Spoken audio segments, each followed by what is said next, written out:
We're dead. We're fucking dead. The words crackled through the radio like a death rattle. Captain Brooks's voice, raw, broken, drenched in sweat and rain, echoed across the jungle canopy, swallowed by the thunder and the relentless staccato of automatic gunfire. Echo Team was pinned, 6 Navy SEALs.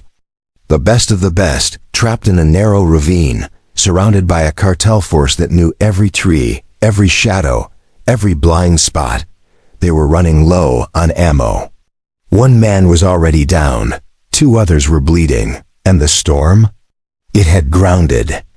Every bird, every drone, every hope. Back at Forward Operating Base Eagle's Nest, 800 meters away, the command center buzzed with panic. Operators shouted into radios. Analysts scrambled to reroute drones. The weather had turned in minutes. A wall of black clouds rolling in from the Andes, dumping sheets of rain that turned the jungle into a steaming, impenetrable maze. And in the corner of the room, unnoticed, a woman sat perfectly still. Her name was Maya Rodriguez, logistics clerk, supply chain analyst. Quiet, forgettable. They called her Mouse. She didn't look up, but her hands, resting on the desk, had stopped trembling, and her eyes, once dull, once hidden behind the curtain of her brown bun, were now sharp. Focused. Alive. Because she wasn't just Maya Rodriguez, she was Viper, and tonight, after 3 years of silence, the ghost was coming back. Maya had been at Eagle's Nest for 8 months. Every morning at 0530, she arrived with a thermos of coffee, her regulation ACS hanging loose on her small frame. Her boots scuffed from routine walks around the base. She filed supply requests. She managed inventory, databases. She never spoke unless spoken to. The operators barely noticed her. When they did, it was to make quiet jokes. "Hey Mouse, can you get me extra socks? Mouse, did the MRE shipment come in?" She'd nod, smile, walk away. No one knew her past. No one knew the file that had been burned in a basement in Langley. Maya Rodriguez was a cover, a fiction, a ghost. Story written by the CIA, because the real woman? She had died 3 years ago. In Kandahar. In a building rigged to collapse. In a mission called Operation Viper.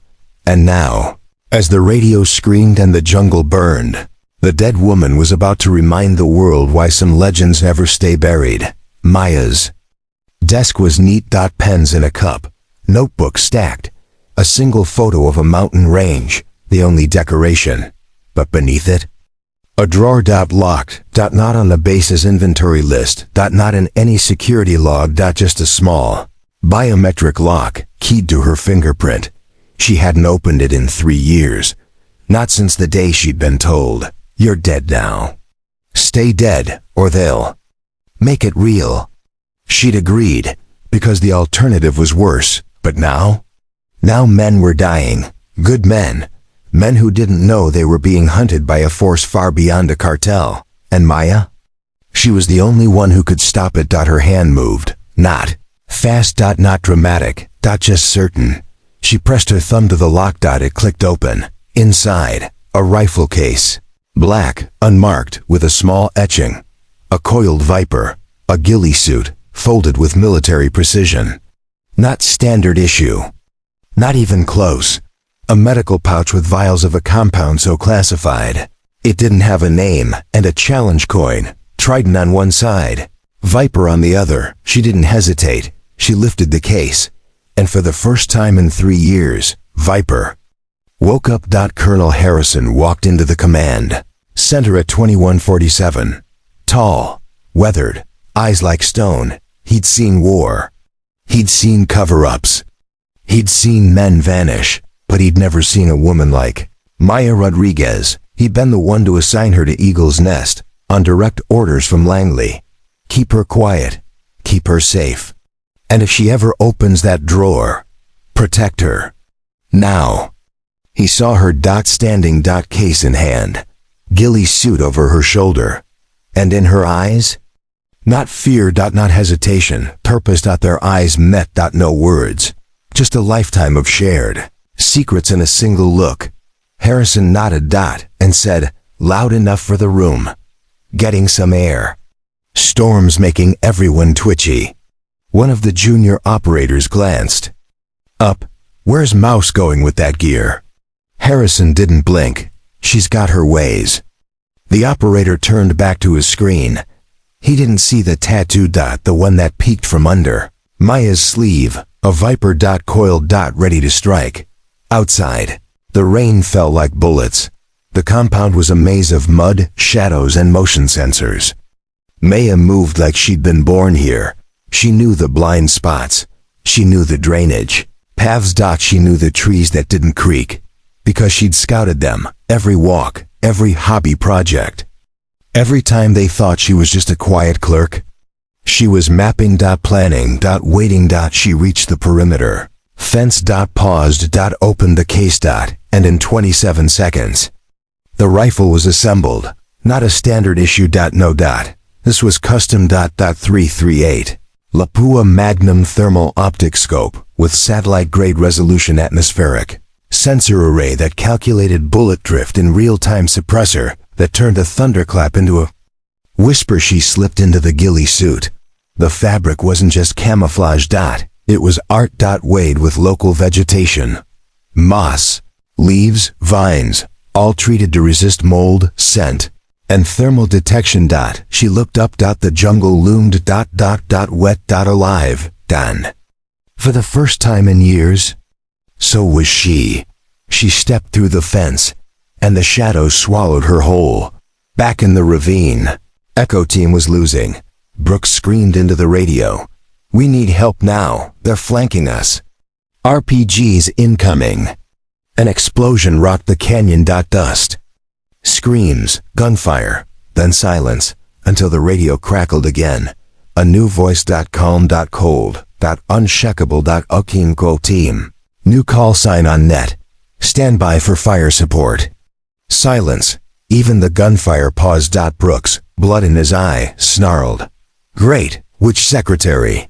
Found a radio? Lady, get off this F***King channel. This is for operators. The voice didn't flinch. Hostile sniper, northwest tree. Third branch. Approximately 40 meters from your position.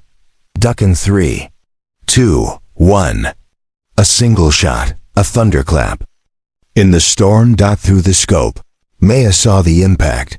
A clean hole. Center mass. The sniper's body tumbled from the tree, landed 5 feet from Brooks.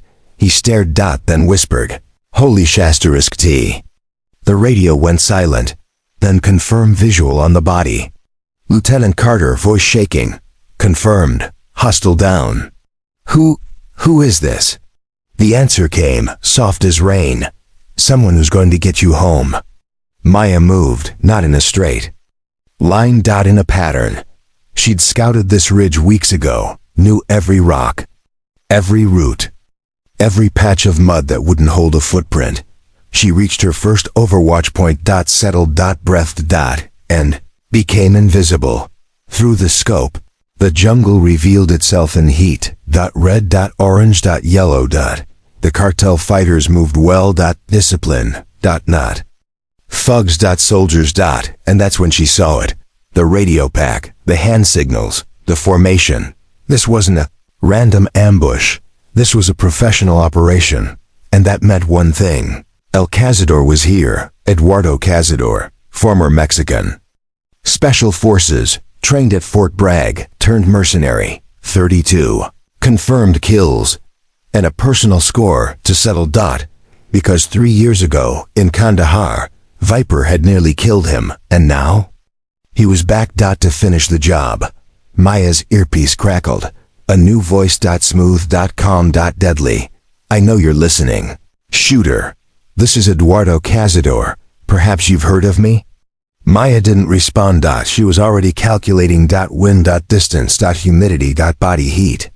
A woman, Cazador continued. How delightful. Tell me, where did you learn to shoot? That was beautiful work on Miguel. Maya exhaled. Finishing school. We had a very comprehensive curriculum. Cazador laughed. Indeed. I think perhaps we attended similar schools.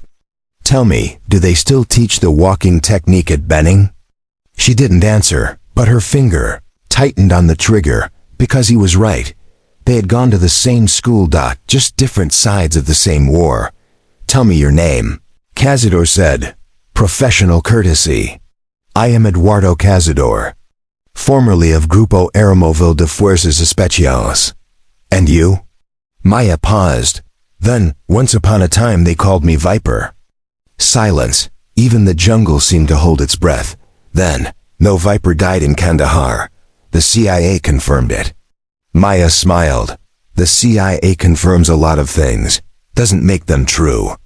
Prove it, Cazador said. The real Viper had a signature. Show me. She did. 5 targets, 300 meters apart, scattered across the jungle. In training, they called it the Viper Strike. 5 shots, 5 kills, and the illusion of multiple shooters. Maya took a breath, held it. And moved. Shot 1. A flanker. 200 meters out. Headshot. Brass. Hits the ground. Move. Slide. 8 meters. Mud. Roots. Silence. Shot 2. Machine gunner on the ridge. Center mass. Body. Drops. Roll. Crouch. Acquire. Shot 3. Second flanker. Before his partner reacts. Down. Asterisk. 10 meters sprint. Behind a log. Return fire. Sparks where she was. Shot 4. Partner. Center mass. Gone. Asterisk. Pivot 45 degrees. Final target. Radio operator. Shot 5. Headshot. Transmission ends. 5 shots. 5 kills. 5 seconds. The jungle fell silent. Only the rain. And Cazador's voice trembling. Mio Dios. It really is you, Viper herself. Cazador wasn't bluffing. He had 50 men coming. Heavy weapons. RPGs. Full platoon. And Maya? She was one woman, with 1 rifle and 3 years of rust. But she had something they didn, single quotes T. Patience. She moved again, found a new overwatch, and began to pick them apart. Not to kill. To wound. A leg. An arm. A radio. Wounded men scream. Screaming men. Panic. Panic destroys discipline. She took out the RPG carriers. The machine gunners. The commanders. Each shot precise. Each impact calculated. And through it all, Echo Team watched. Brooks, voice hollow. She's taking them apart. Carter, whispering. Sir. The shot patterns.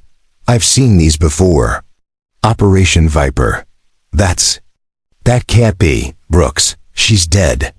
The whole unit died in Kandahar. Maya's voice, calm. Dead people make the best ghosts, Captain. Cazador moved. Smart. Using the trees. Using the rain. But Maya was smarter. She didn't take the kill. Shot. She took the setup. Around 6 inches above his head. He reacted. Dropped. Rolled. Left. Into her second shot. Shoulder. Spinning him. Rifle. Gone. He reached for his pistol. She took it. Along with 2 fingers. He fell back. Wait. He screamed. You had the kill shot. Maya, because I'm a professional, not a thug. And because dead men can't deliver messages. Tell whoever hired you, Echo Team is under my protection. Come after them again. And I'll be waiting. Long pause. Then, I'll need a tourniquet. Maya, northeast, 20 meters, rocks that look like a skull. I put it there 8 months ago. Cazador, you've been here that long? Maya, I've been everywhere that long. Goodbye. Eduardo, don't make me kill you twice. The helicopters came, despite the storm, despite the grounding orders. Colonel Harrison had called in favors. Birds with M240S.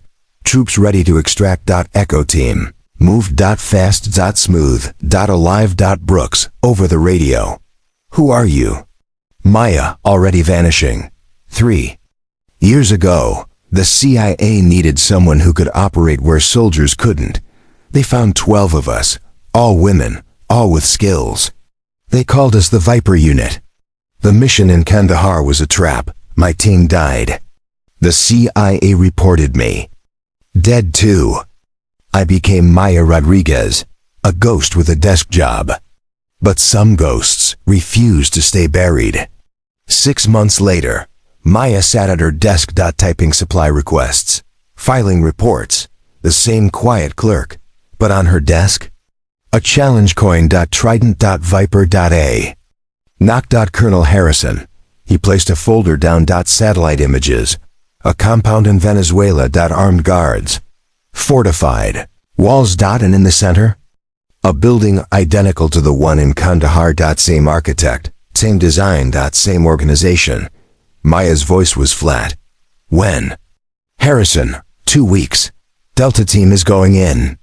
They've requested you for overwatch. No records, no oversight, no acknowledgement. Maya opened the drawer. Inside, 11 photos. Her team. Her sisters. Her ghosts. She picked up the rifle case. Tell Delta I'll be there. An alarm blared. All units, troops in contact. Grid 77-9er. Maya was already moving. Harrison. Where are you going? She smiled, and for a moment he didn't see the clerk. He saw the predator. Someone needs help. That's what ghosts do, Colonel. We answer when no one else can. The jungle swallowed her. Rain. Darkness. Silence.